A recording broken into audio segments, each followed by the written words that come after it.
सभी साथियों को जय भीम जय भारत। मैं अरविंद कुमार, आप देख रहे हैं अम्बेडकर प्राइम चैनल। आप सभी का हमारे यूट्यूब चैनल पर बहुत बहुत स्वागत। साथियों, जो लोग हमारे चैनल पर नए हैं वो हमारे चैनल को सब्सक्राइब करें और वीडियो को लाइक शेयर करना ना भूलें। साथियों, बात करते हैं जो कि ग्वालियर से विरोध प्रदर्शन जो शुरू हुआ था, उस विरोध प्रदर्शन को शुरू करने वाले जो मनुवादी, उनकी द्वारा जो विरोध प्रदर्शन आज पूरे भारत में फैल गया। और जो विरोध प्रदर्शन को देखते हुए अब लगता है कि ये आग की तरह पूरे देश में जो फैल रहा है। ब्राह्मणवादी व्यवस्था के लोग वो आग की तरह तप रहे हैं, क्योंकि जो इसी बीच 2 सप्ताह पहले एक घटना जो कि हमें फेसबुक पर मिली, और 2 सप्ताह पहले की ये घटना ये बताती है कि जो मनुवादियों के द्वारा बाबा साहब का जो विरोध हुआ था, ग्वालियर में विरोध हुआ, उस विरोध प्रदर्शन को इतना अधिक मनुवादियों ने अपने सर चढ़ा लिया और अपने अंदर जो कि एक डर की स्थिति बन गई उनके अंदर।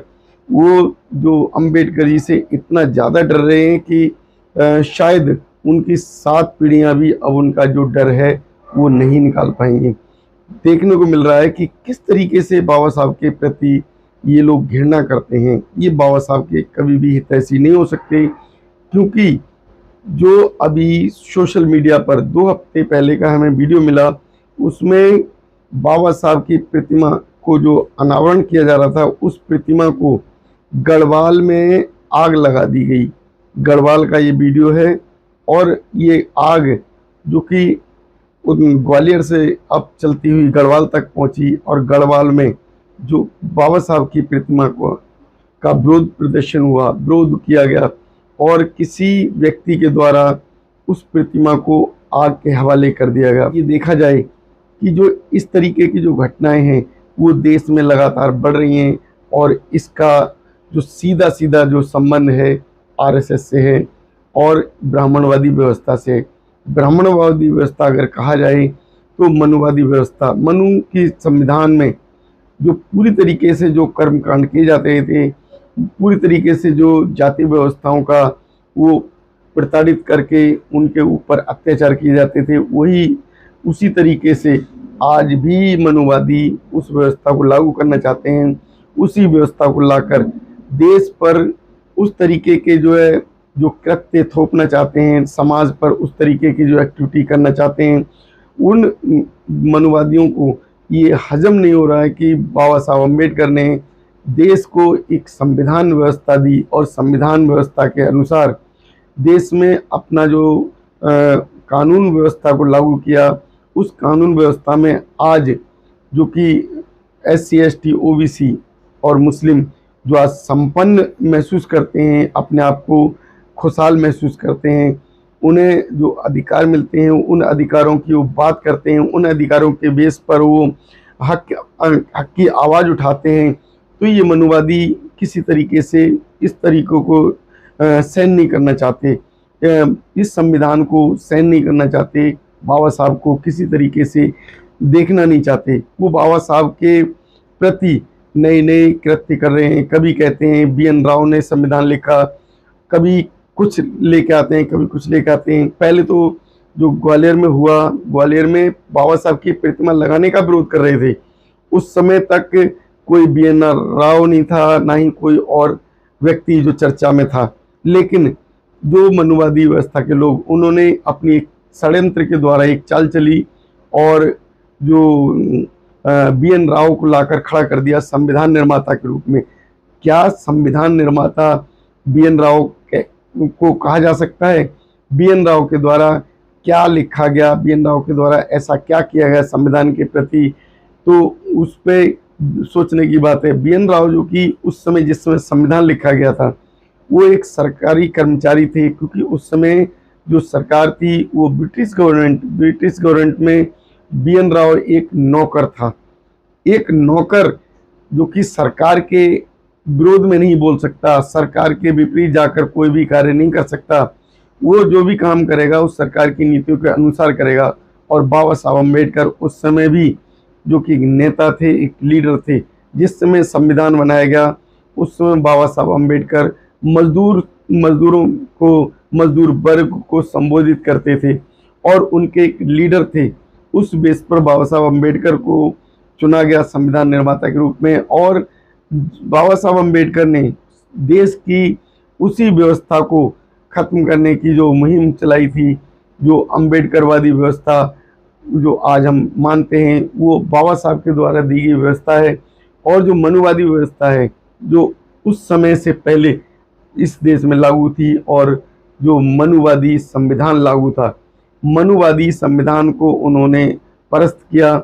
मनु को जो लिखा हुआ जो संविधान था, मनु व्यवस्था, उस मनु की पुस्तक उसको जो है जलाकर जो है अग्नि के हवाले कर दिया था, और देश में उस व्यवस्था को लाकर खड़ा कर दिया था, जो व्यवस्था संवैधानिक हो, जो व्यवस्था सभी को बराबरी का हक देती हो, जो व्यवस्था संविधान के अनुसार देश को चलाने की बात करती हो।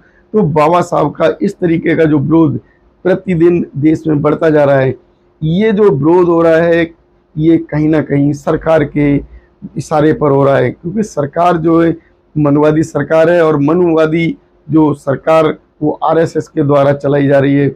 आरएसएस और मनुवादी सरकार दोनों का मिलकर इस तरीके का जो ये एक्टिविटी हो सकती है, क्योंकि अक्सर देखा जा रहा है कि जो भी विरोध प्रदर्शन हो रहा है उसमें सरकार कुछ बोल नहीं रही, आरएसएस कोई जवाब नहीं दे रही, क्योंकि आरएसएस और बीजेपी वो एक ही हैं। अगर इनका कोई भी नियम अगर जो है लागू किया जाए, कोई भी कानून ऐसा सख्त दे दिया जाए जिससे जो कोई व्यवस्था बाबा साहब के द्वारा बनाए हुए संविधान का, बाबा साहब की प्रतिमा का विरोध करे, उस पर कड़ा दंड लागू हो, उसको कम से कम उम्र कैद की सज़ा सुनाई जाए, उसको ऐसा डर दिया जाए जिससे कि कोई भी व्यक्ति हमारे देश के संविधान निर्माता का विरोध न कर सके। लेकिन ऐसा सरकार नहीं कर रही, क्योंकि सरकार जो है इस तरीके की एक्टिविटी कराने के लिए शायद देखी जा रही है, क्योंकि जो इस तरीके की एक्टिविटी हैं वो कहीं ना कहीं देश में इस समय जगह जगह हो रही हैं।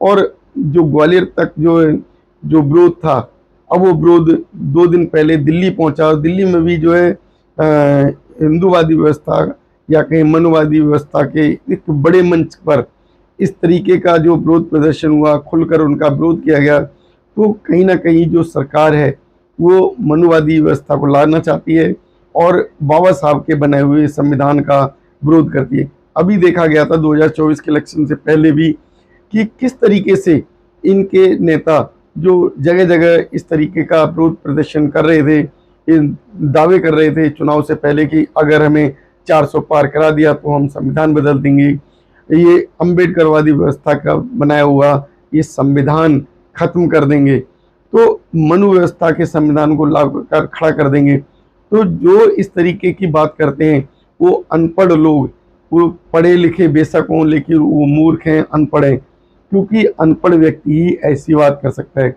संवैधानिक युग में और वैज्ञानिक युग में अगर कोई हक मिल सकता है वो मनुवादी युग में नहीं मिला। जो संविधान के द्वारा और जो हमें विज्ञान के द्वारा जो कुछ मिला वो मनु के द्वारा कुछ नहीं मिला। मनु के द्वारा पूरी तरीके से शोषण हुआ, मनु के द्वारा अत्याचार हुए, मनु के द्वारा वर्ण व्यवस्था लागू हुई, मनु के द्वारा स्त्रियों पर अत्याचार किए गए, मनु के द्वारा जो दलित व्यवस्था लाकर खड़ी कर दी, दलितों पर अत्याचार किए गए, उनसे गंदगी उठवाई गई, उनसे वो कार्य कराए गए जो कार्य वो खुद नहीं कर सकते थे। उन्हें शिक्षा का अधिकार नहीं दिया, उन्हें ठीक से खाने के लिए भोजन नहीं मिला, और उन्हें जीवन जीने के लिए जो ज़मीन होती है वो ज़मीन भी नहीं दी गई। उन्हें गांव से अलग झोपड़ी में रहना पड़ता था, उन्हें गांव के अलग अपना जीवन यापन करना पड़ता था। आज अगर हमारा देश संपन्न हुआ और संपन्नता की ये जो मिसाल बना, अम्बेडकरवादी संविधान, अम्बेडकरवादी व्यवस्थाएं उस देश की जड़ों को खोखला कर दिया, जो जड़ें मनुवादी की व्यवस्था के द्वारा पनप रही थीं। और हजारों सालों से उस व्यवस्था का शोषण किया जा रहा था। उस व्यवस्था के द्वारा जो दलित हैं, पिछड़े हैं, शोषित हैं, महिलाएं हैं, और इन पर जो है जो अत्याचार हो रहे थे, उस व्यवस्था को एक झटके में अंबेडकर जी ने ख़त्म कर दिया। ये बात इन्हें बिल्कुल भी बर्दाश्त नहीं हो रही, इसलिए देश में जगह जगह इस तरीके के जो कार्य कराए जा रहे हैं। जो ग्वालियर में उन्होंने जो भड़काऊ भाषण दिया, अंबेडकर जी की प्रतिमा का विरोध किया, आज वो आग लगाई हुई, आज वो विरोध प्रदर्शन किया हुआ दिल्ली पहुंचा, और दिल्ली से पहले वो गढ़वाल पहुंचा। गढ़वाल में जो कि प्रतिमा का अनावरण होना था, उस प्रतिमा पर जो मनुवादी व्यवस्था के लोगों ने अग्नि लगा दी, आग लगा दी, और उस प्रतिमा को आग के हवाले कर दिया, जबकि वहाँ पुलिस मौजूद थी। पुलिस की मौजूदगी में अगर इस तरीके का कृत्य किया जा रहा है, तो ये जो काम करने वाले लोग ये आतंकी लोग हो सकते हैं। क्योंकि आतंकी अगर कहें तो आतंकवादी कुछ और नहीं होते। आतंकवाद जो कि देश में ऐसे कार्य करने वाला व्यक्ति, वो आतंकवादी कहलाता है, जो देश के विरोध में जाता है, जो देश की व्यवस्था को ठेस पहुंचाता है, जो देश के संविधान को ठेस पहुंचाता है, जो हमारे देश के प्रतीक बाबा साहब अम्बेडकर, उन्हें ठेस पहुंचाता है। बाबा साहब को देश नहीं विदेश भी जानता है। बाबा साहब के जो द्वारा जो परिवर्तन किए गए, बाबा साहब के द्वारा जो व्यवस्थाएं लागू की गई, बाबा साहब ने जो संविधान दिया और हक अधिकार दिए, उनसे मनुवादी चिढ़ते हैं। अब वो BN राव की बात करते हैं, वो मनु की बात करते हैं, और इस तरीके के जो कृत्य किए जा रहे हैं वो कहीं ना कहीं हमारे देश के लिए खतरनाक हैं। अगर ये इसी तरीके से आग फैलती रही, तो कहीं ना कहीं इस आग की लपेट में BJP सरकार आएगी, RSS आएगा, और हमारे देश में जो विरोध प्रदर्शन अगर हुआ, तो उस विरोध प्रदर्शन के कारण जो BJP सरकार, वो अपने इस सरकार से हाथ धो सकती है। क्योंकि विरोध प्रदर्शन अगर ज़्यादा होता है, तो जो वर्तमान सरकार है उसको सत्ता से हाथ धोना पड़ता है। तो बेशक जो अभी सरकार है वो बहुमत में है, लेकिन अल्पमत में आने में समय नहीं लगता। जो बहुमत सरकार के अंदर हमारे समाज के वो नालायक विधायक, MLA, MP हैं, वो सरकार को समर्थन करते हैं। वे नालायक MLA, MP वो किसी तरीके से समाज की बात नहीं करते। समाज के अंदर जो SC, ST, OBC और मुस्लिम हैं, उनकी बात नहीं करते। वो केवल और केवल ऐसे लोगों का साथ देते हैं, उनकी हाँ में हाँ मिलाते हैं, जो देश के विरोध में जाते हैं, जो देश के विरोध की बात करते हैं, बाबा साहब के विरोध की बात करते हैं, संविधान में आवाज़ नहीं उठाते। तो साथियों, जो अभी जो इस तरीके का विरोध प्रदर्शन हो रहा है, उस पर आपकी क्या प्रतिक्रिया है? अपनी राय हमारे चैनल पर अवश्य दें। वीडियो को लाइक करें, शेयर करें, और अपना कमेंट बॉक्स में कमेंट देना ना भूलें। अगर आपको हमारी वीडियो अच्छा लगे तो उसे शेयर जरूर करें। इसी के साथ नमोदय, जय भीम साथियों।